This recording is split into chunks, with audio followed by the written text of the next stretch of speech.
Assalamualaikum warahmatullahi wabarakatuh. Salam sejahtera untuk kita semua. Sahabat desa banget hari ini akan mengulas tentang kebijakan penggunaan dan pengelolaan dana desa tahun anggaran 2022. Kita memasuki capture ketiga, yaitu tentang pembahasan kebijakan dukungan program ketahanan pangan dan hewani desa minimal 20% beserta contoh kegiatannya. Baik, langsung saja.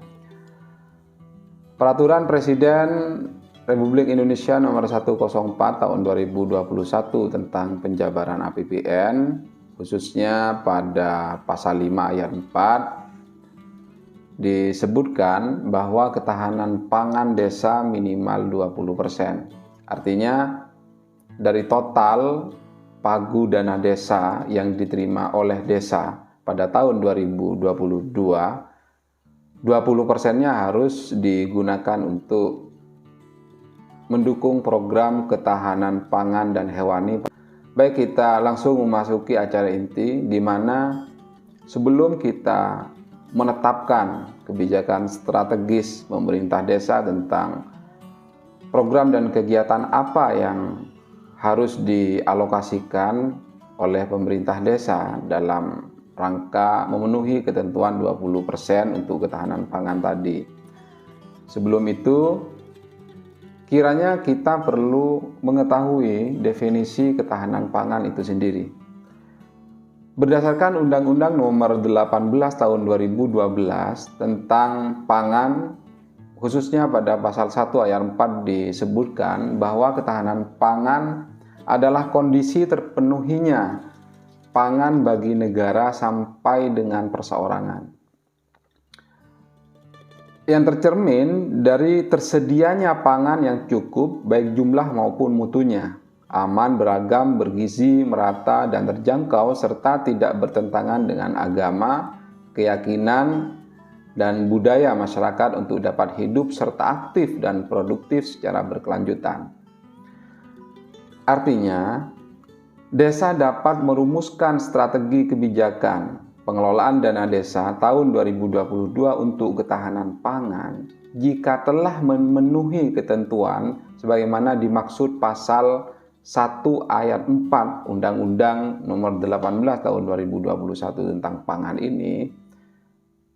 Itu artinya pemerintah desa telah melakukan upaya untuk mendukung program ketahanan pangan di desa. Baik, kita menuju pada definisi lain selain Undang-Undang Nomor 18 tadi. WHO mendefinisikan 3 komponen utama ketahanan pangan, antara lain yaitu ketersediaan pangan, akses pangan, dan pemanfaatan pangan. Apa sih ketersediaan pangan itu? Adalah kemampuan memiliki sejumlah pangan yang cukup untuk menjadi kebutuhan dasar. Lalu akses pangan adalah kemampuan memiliki sumber daya. Sumber daya ini antara lain dapat berbentuk sumber daya alam ataupun sumber daya manusia, secara ekonomi maupun fisik untuk mendapatkan bahan pangan bernutrisi.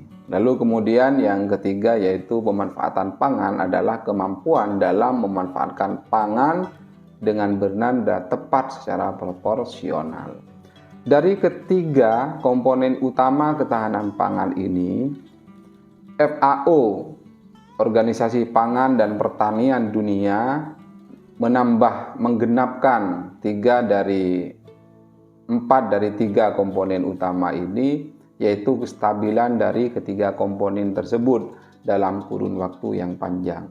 Artinya asas keberlanjutannya masih harus diperhatikan oleh kita semua jika kita akan melakukan proses atau kita melakukan upaya pengalokasian untuk program ketahanan pangan di desa kita. Nah, siapa sih pengelola dari program ketahanan pangan yang nantinya akan desa lakukan? Yang pertama adalah berbasis individual, artinya perseorangan.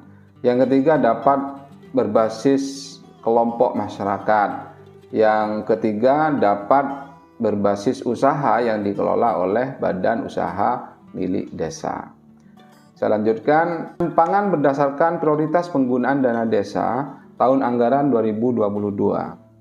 Pada Peraturan Presiden Nomor 104 tahun 2021, khususnya pada Pasal 5 Ayat 4 huruf B, tidak menjelaskan secara detail terkait dengan program ketahanan pangan apa yang akan dilakukan oleh desa. Di sana hanya mengatur terkait dengan penggunaan minimal 20% dari total dana desa tahun anggaran 2022 harus digunakan untuk program ketahanan pangan di desa.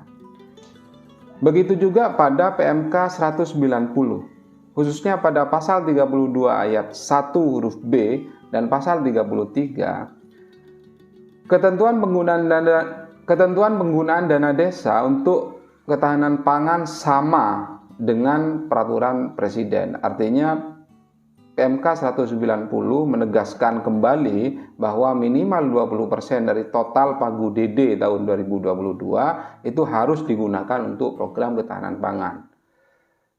Selanjutnya pada pasal 33 disebutkan peraturan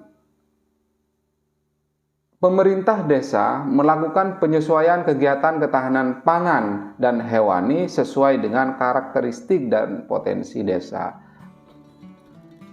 Kita cari di beberapa pasal dalam PMK 190 yang menjelaskan tentang kira-kira ketahanan pangan, kegiatannya apa sih? Itu tidak ada. Dan kita jumpai pada Peraturan Menteri Desa Nomor 7 Tahun 2021 tentang prioritas penggunaan dana desa tahun anggaran 2022. Pada pasal 6 ayat 2 huruf B dan lampiran Peraturan Menteri Desa Nomor 7 Tahun 2021, khususnya pada halaman 21 huruf C dan angka 5. Disebutkan bahwa penguatan ketahanan pangan nabati dan hewani untuk mewujudkan desa tanpa kelaparan. Artinya, program ketahanan pangan nabati dan hewani ini bertujuan untuk mewujudkan desa tanpa kelaparan. Itu menjadi tujuan dari SDGs Desa nomor 2. Selanjutnya dijelaskan pada lampiran Peraturan Menteri Desa bahwa penguatan ketahanan pangan dimaksud antara lain yang pertama, pengembangan usaha pertanian, perkebunan, perhutanan, peternakan, dan atau perikanan. Yang kedua, pembangunan lumbung pangan desa. Yang ketiga, pengelolaan pasca panen. Yang keempat, penguatan ketahanan pangan lainnya sesuai kewenangan desa dan diputuskan dalam musyawarah desa. Artinya ini masih cukup umum berbentuk program dan penjabarannya disesuaikan dengan karakteristik dan potensi di desa Bapak Ibu sekalian. Saya lanjutkan masih di Permendes nomor 7 tahun 2021. Pendekatan ketahanan pangan berdasarkan Permendes tersebut terdapat beberapa macam pendekatan yang didefinisikan. Yang pertama adalah pengembangan usaha pertanian, perkebunan, perhutanan, peternakan, dan atau perikanan. Yang dimaksud dengan pengembangan usaha pertanian ini apakah bersifat individualis, bersifat individual, kelompok, atau badan usaha berdasarkan unit usaha BUMDes. Di dalam Peraturan Menteri Desa tidak diatur sedetail itu dan dikembalikan kepada pemerintah desa sendiri asal aspek keberlanjutannya diperhatikan. Terus yang kedua yaitu pembangunan lumbung pangan desa dan yang ketiga pengelolaan pasca panen. Untuk pendekatan yang kedua ada pada halaman 22 lampiran Peraturan Menteri Desa Nomor 7 Tahun 2021 tentang prioritas penggunaan dana desa. Pada halaman 22 disebutkan bahwa bahwa kegiatan dan strategi ketahanan pangan untuk mendukung percepatan stunting. Artinya program konvergensi stunting pun itu juga dalam rangka untuk ketahanan pangan, untuk mendukung upaya program pemerintah dalam upaya ketahanan pangan yang ada di desa. Pendekatan ketahanan pangan yang kedua termaktub di dalam lampiran Peraturan Menteri Desa halaman 22, di mana kegiatan dan strategi ketahanan pangan untuk mendukung percepatan stunting seperti pendayagunaan pekarangan keluarga dan tanah kas desa untuk membangun kandang, kolam, dan kebun. Seperti apa sih macam-macam kegiatannya? Desa dapat mendefinisikan kegiatan-kegiatan tersebut disesuaikan dengan karakteristik dan potensi di masing-masing desa Bapak Ibu. Mohon maaf, di halaman tersebut tertulis 22, yang dimaksud adalah 28. Kegiatan PKTD untuk mendukung program ketahanan pangan seperti pemanfaatan lahan kosong warga untuk tanaman pangan dan perkebunan, pemanfaatan lahan kosong milik warga untuk penanaman sayuran, tambahan penyertaan modal BUMDes kepada produksi yang menguntungkan di desa, pemeliharaan pembangunan pasar, dan lain-lain. Jadi ada tiga pendekatan yang dilakukan oleh Peraturan Menteri Desa nomor 7 tahun 2021. Yang pertama, melakukan pendekatan murni untuk program ketahanan pangan. Yang kedua, program ketahanan pangan dikaitkan dengan program konvergensi stunting yang ada di desa. Yang ketiga, program ketahanan pangan yang dikaitkan dengan program padat karya tunai di desa. Komponen utama ketahanan pangan menurut WHO dan WFO versi desa. Saya mencoba untuk menerjemahkan komponen utama ketahanan pangan berdasarkan WHO dan WFO dikonversi menjadi versi desa. Yang pertama adalah ketersediaan pangan, upaya desa untuk memenuhi sejumlah pangan yang cukup untuk kebutuhan dasar. Yang kedua, akses pangan, yaitu kemampuan desa memiliki sumber daya secara ekonomi maupun fisik untuk mendapatkan bahan pangan bernutrisi. Yang ketiga, yaitu pemanfaatan pangan. Kemampuan desa dalam memanfaatkan bahan pangan dengan benar dan tepat secara proporsional. Yang terakhir, yang keempat, berkelanjutan.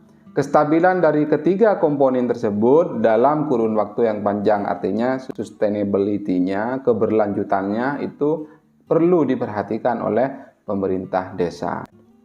Konvergensi, bedakan antara program konvergensi stunting yang ada di desa yang penggunaannya dapat diberikan secara cuma-cuma kepada masyarakat dengan program ketahanan pangan yang sifatnya harus berkelanjutan.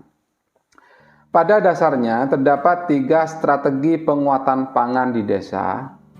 Yang pertama, penguatan ketersediaan pangan yang bertujuan untuk meningkatkan produksi pangan beragam, bergizi, seimbang, dan aman.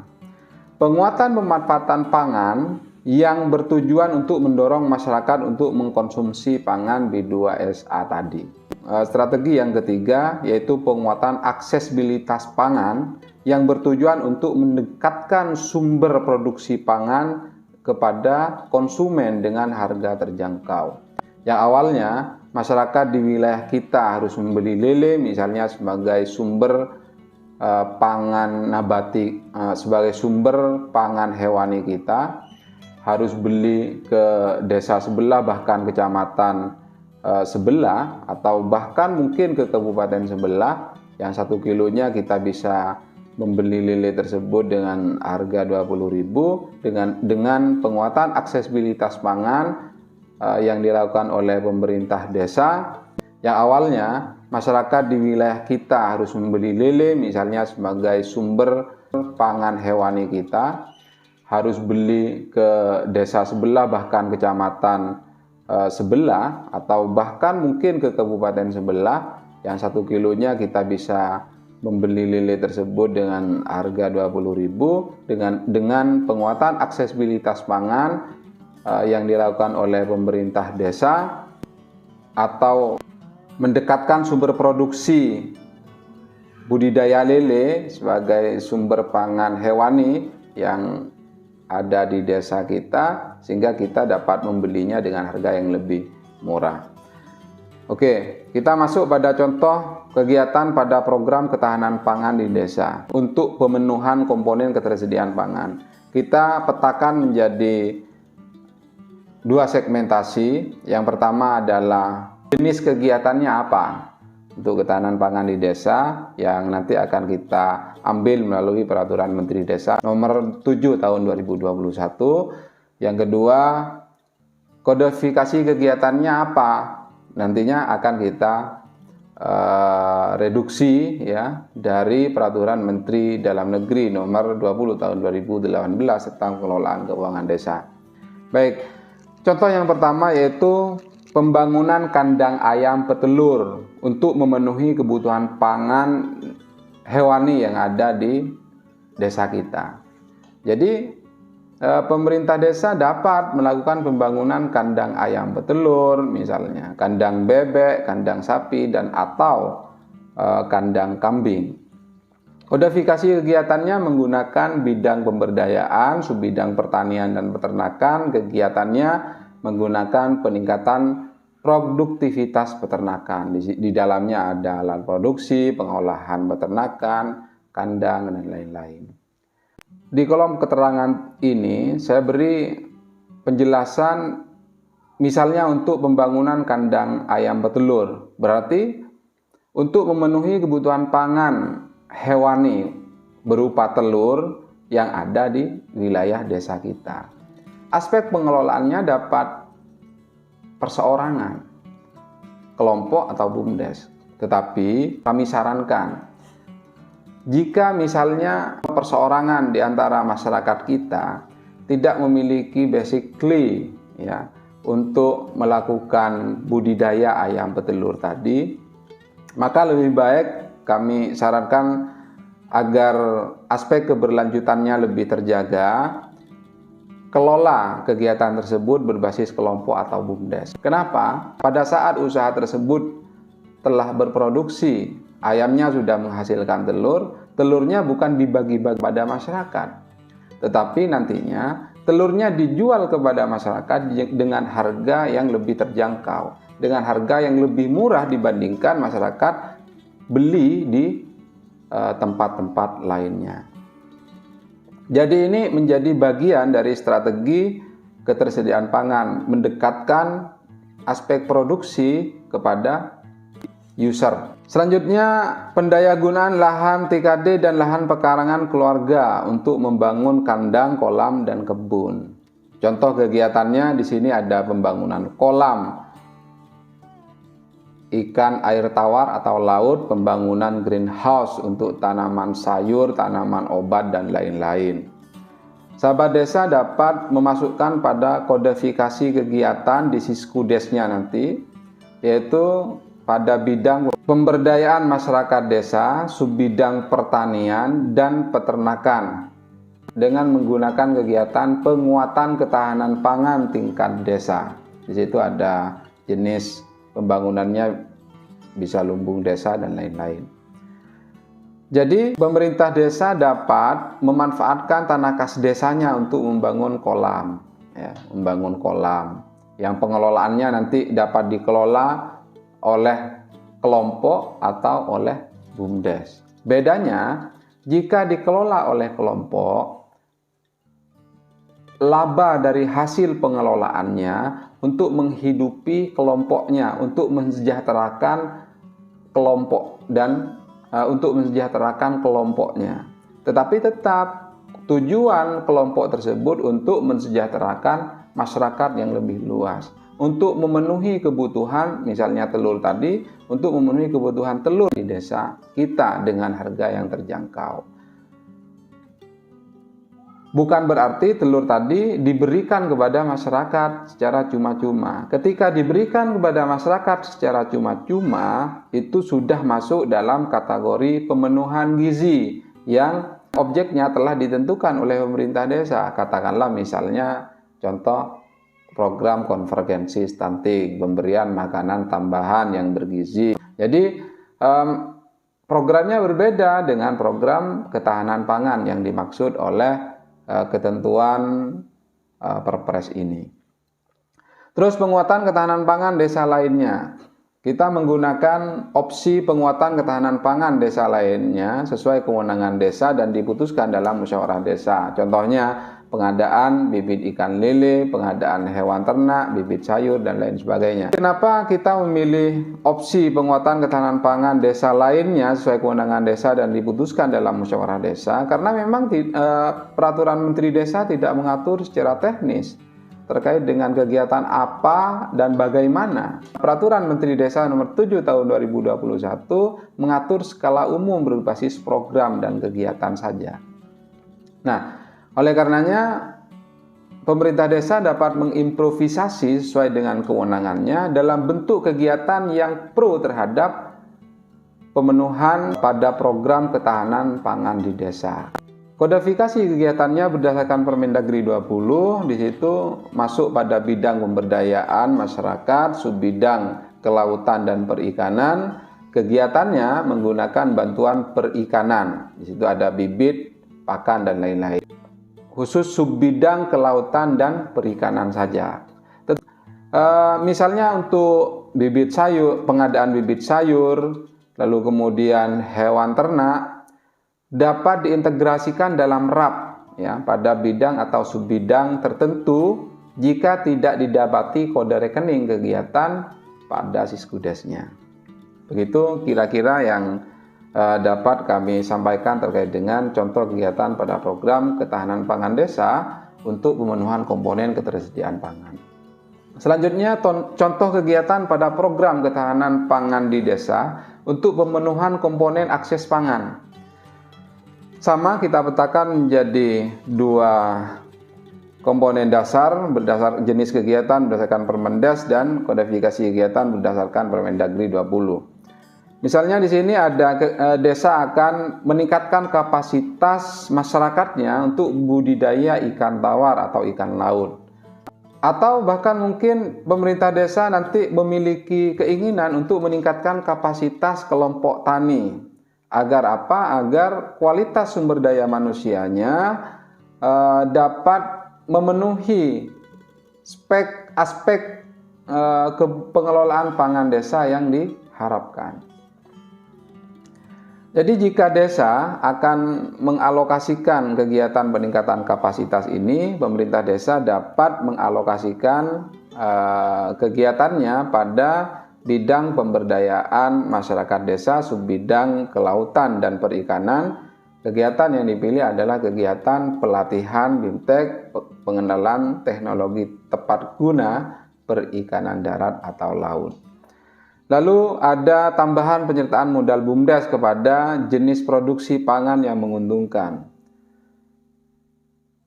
Pemerintah desa dapat mengalokasikan melalui penyertaan modal desa atau menu belanja terkait yang selanjutnya diserahkan kepada BUMDes. Artinya ini bebas, pemerintah desa dapat melakukan penguatan terhadap BUMDesnya dalam upaya untuk meningkatkan kualitas produksi pangan, ya, jenis produksi pangan yang ada di desa masing-masing, mendukung penyediaan akses pangan nabati dan hewani yang ada di desa tersebut. Contoh yang ketiga, penyediaan rumah pangan lestari pada pekarangan warga untuk program konvergensi stunting.